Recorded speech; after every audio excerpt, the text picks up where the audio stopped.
নিজ অ্যাপার্টমেন্টে শাড়ি দিয়ে সিলিং ফ্যানের সঙ্গে ঝুলন্ত অবস্থায় পাওয়া গেছে ভারতীয় অভিনেত্রী অমৃতা পাণ্ডের মরদেহ।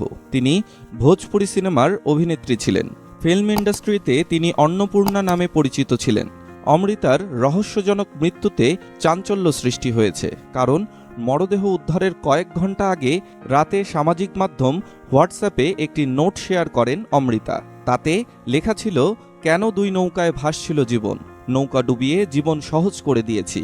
গণমাধ্যম টাইমস অফ ইন্ডিয়া জানায়, রোববার সকালে বিহারের ভাগলপুরের যোগসার থানা এলাকার আদমপুর জাহাজঘাটের একটি অ্যাপার্টমেন্টে অমৃতার ঝুলন্ত মরদেহ পাওয়া গেছে। খবর পেয়ে পুলিশ মরদেহটি উদ্ধার করে ময়নাতদন্তের জন্য পাঠায়। পুলিশের ধারণা অমৃতা আত্মহত্যা করেছেন, কিন্তু কী কারণে তিনি আত্মহননের পথ বেছে নিয়েছেন তা এখনও স্পষ্ট নয়। এদিকে এ বিষয়ে অমৃতার পরিবার ও তার স্বামীর পক্ষ থেকে কোনো আনুষ্ঠানিক বিবৃতি পাওয়া যায়নি। প্রতিবেদন থেকে জানা যায়, অমৃতা ও তার স্বামী মুম্বাইয়ে থাকতেন। সম্প্রতি ভাগলপুরে একটি বিয়ের জন্য আত্মীয়দের সঙ্গে দেখা করতে যান অমৃতা। শনিবার গভীর রাত পর্যন্ত জেগেছিলেন তিনি এবং তার হোয়াটসঅ্যাপ স্ট্যাটাসে ওই নোটটি পোস্ট করেন। এর কয়েক ঘন্টা পর তাকে তার ঘরে মৃত অবস্থায় পাওয়া যায়। আত্মীয়রা জানান, অমৃতা বেশ কিছুদিন ধরে বিষণ্ণতায় ভুগছিলেন।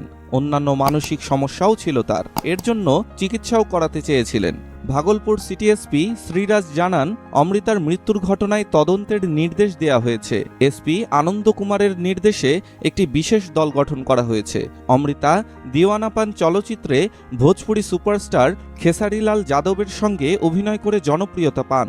এছাড়া ভোজপুরি অনেক জনপ্রিয় প্রজেক্টে দেখা গেছে তাকে। তিনি হিন্দি ফিল্ম, ওয়েব সিরিজ এবং কয়েকটি টিভি শোতেও কাজ করেছেন। ডেস্ক রিপোর্ট, স্টার সংবাদ।